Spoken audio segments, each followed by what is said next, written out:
Today I'll be showing you how to cook chicken Milano. To start, we are going to chop the sun-dried tomatoes and mince the garlic. But of course, before we do this, we need our hair up and an apron on and hands washed, which are already taken care of. So the jar already says it has a full cup, which is what we need. So to hold a knife and prevent injuries, you want to take your pointer finger and your thumb, put it on the top part of the blade right here, and just wrap the rest of your fingers around the knife. And to chop these, you just want to go in a slicing motion, like rocking motion, like this. And if you need to, you can hold the sun-dried tomatoes with your fingers curled up, so you never cut yourself. Now that we have our chopped sun-dried tomatoes all done, it's time to mince the garlic. Now, similar to the tomatoes, which are irregular, the garlic will also be irregular, but it's going to be smaller since we're mincing it. First, we're going to smush it down, and then again in a rocking motion, just go like this.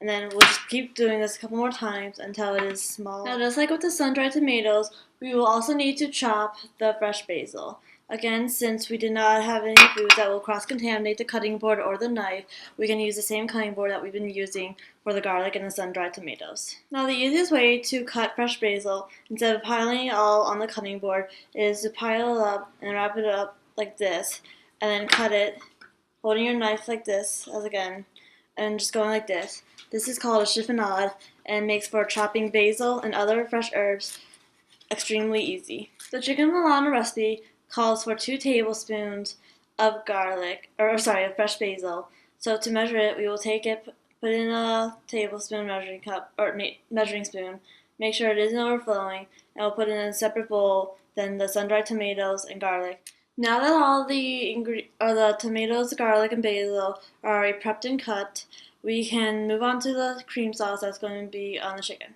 For this, we will need 2 tablespoons of butter. And to do this, we can just take a butter knife, and this is only 4 tablespoons since it's one of the smaller ones. Lightly indent where the 2 tablespoon mark is. Then we can unwrap the foil or the covering to make the cut, and then we will put it in a saucepan that is behind me. We will also need 1 1/4 cup of chicken broth. Now to measure, we are using a liquid measuring cup, and you need to bend down to get to eye level to see the mark. If you don't do this, you will think you have the correct measurement, when in reality you would have an incorrect measurement. In a large saucepan like this one, we are going to melt the butter over low heat. Now when using a saucepan or any other form of stoveware, you always want the handle to be over the edge, or over the counter or the stove, not over the edge, to prevent accidents from happening. Now that your butter is fully melted, you can add your sun-dried tomatoes and garlic. You can also add your chicken broth that was already measured out. Once the ingredients are added, you can turn your stove up to medium heat until the chicken broth comes to a boil. At that point, you will lower the heat and reduce it to a simmer and leave it uncovered for about 10 minutes or until the tomatoes are tender. It is at this point where we can finally add the heavy cream. Now the heavy cream has more fat, which makes it a lot more dense. And milk is one of the most nutritional ingredients because it has calcium, which prevents osteoporosis and allows you to grow full height and maintain good teeth and bones. It also has phosphorus, which combines with calcium for strong bones and teeth. It also contains vitamin B, which is in the fat, and because of the heavy cream, it regulates body temperature.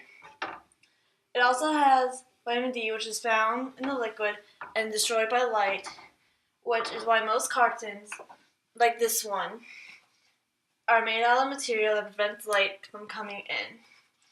It also has a carbohydrate sugar, lactose, which causes prevention of soft bones or rickets, and it will cause milk to go sour when bad and gives you quick energy. While the sauce is thickening up, we are going to start boiling the water. As this is a grain, it will absorb any and all nutrients that is found in the water. For this reason, we are going to add a little bit of salt to the pot. This is a tricky part because chicken contains several harmful bacteria that will cross-contaminate with anything you put on there. For this reason, I am putting the bag of defrosted chicken on a towel. That way, if any juices happen to spill out, it will be easier to clean than if it was just on the bare counter. And also, when I'm done with this, I will wash the cutting board that is on and use a fresh knife to ensure that no cross-contamination happens when the chicken is finished. With the slotted spatula, you're going to press down and cook each for about 4 minutes on each side, and you also use a thermometer to check the thickest part of the meat and check to make sure it is at 165 to ensure that all of the harmful bacteria is fully cooked and then no harm will come when eating the chicken. Now, pasta is great for you because it has 2 types of carbs. It has starches, which will give you long-lasting energy, and fiber, which will help with digestion since we are using whole grain pasta. If we were not to use whole grain pasta, we would have the starch but no fiber because the fiber is only found in the outer bran part of the grain and which is only found in whole grain products. Once it is fully cooked in the water, it will double in size. Chicken is also a great ingredient because it has fat and protein. Now, fat maintains body temperature, gives you energy, and maintains body temperature by providing insulation and cushioning your organs and bones. It also aids in the absorption of fat-soluble vitamins. The fat-soluble vitamins are vitamins A, vitamin D, vitamin E, and vitamin K. It also has protein, which builds muscle and body tissues. After you are fully finished dealing with the raw chicken, or if you need to move on to do something else, it is important to always wash your hands with warm water and soap for 26 seconds, going like this and making sure you get under your fingernail especially, where the harmful bacteria from the chicken can hide. The pasta is now finished cooking, and now it is the time to drain it. To drain it, we are going to pour the water and pasta into a colander, like so. We're going to take the colander by the handles and shake it. You do not want to rinse the pasta, because rinsing the pasta would rinse away the starch that is on the top part of the pasta, and when put in the sauce, it would be swimming instead of the sauce binding together with the pasta, making it a coherent pasta dish. Now, to check that the chicken is surely done, you want to take a meat thermometer, like this one, and find the thickest part of the chicken to put it in and put it in about 2 to 3 inches to ensure that it is thoroughly cooked. At 165, all the harmful bacteria that was once in the raw chicken is now thoroughly cooked and can no longer harm you. It is time to add the chopped fresh basil to the sauce, just like so, and then stirring it.